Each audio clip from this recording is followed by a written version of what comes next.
Қайырлы күн, құрметті тыңдаушылар. Бүгінгі сабағымыз нүктелі үтір және қос нүктеге арналатын болады. Ең алдымен нүктелі үтір заңдылықтарына тоқталып өтейік. Біріншіден, нүктелі үтір санамаланып берілген құрылымдардың араларына қойылады.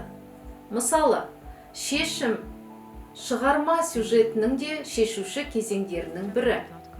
Суреткердің өзі суреттеп отырған өмір шындығына шығарған үкімі.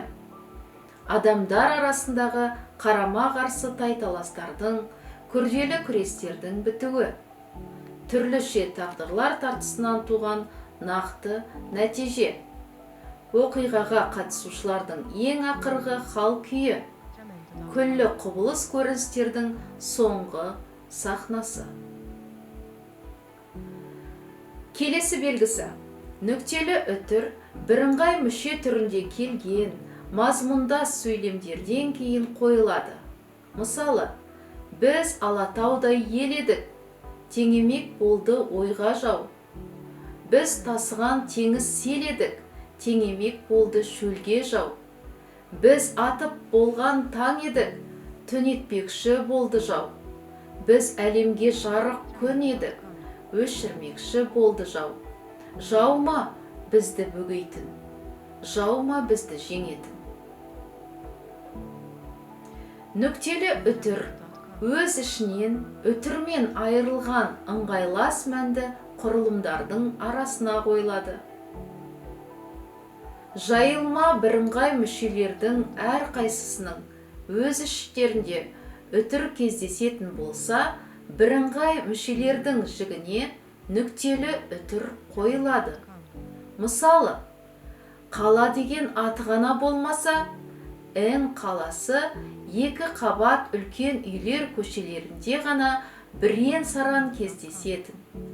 Өзге үйлерінің көбі бір қабат қана қарағай үйлер болатын.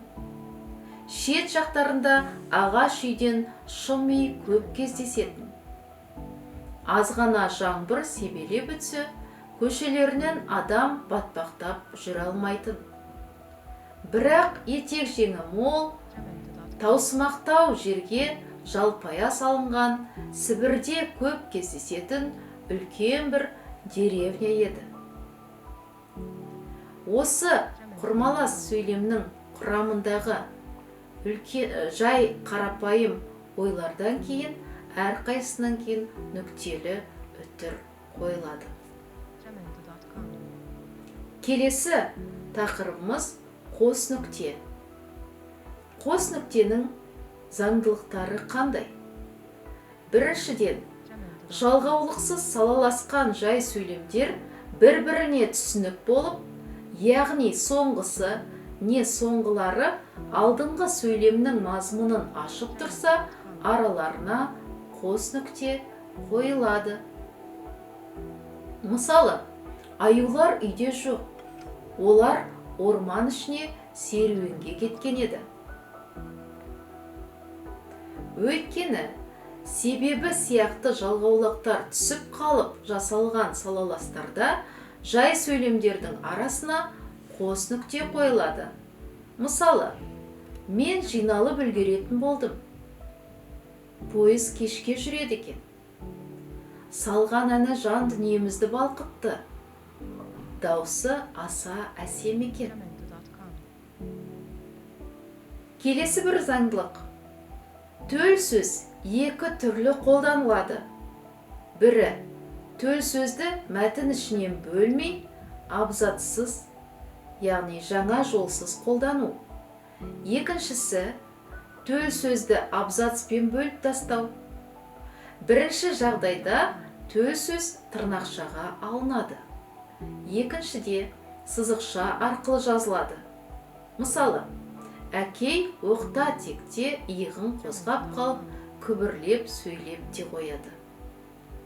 Осы сөйлемнің алдында келген сөйлем соңында қос нүкте қойылады. Генерал-поручик Ол менің ротамда сержант қанайды. Содан бері көп ақ өткені ме? Асан үйінде екен, деді біреу жүгіріп кеп. Қалима ше? О да үйінде. Назарларыңызға рахмет.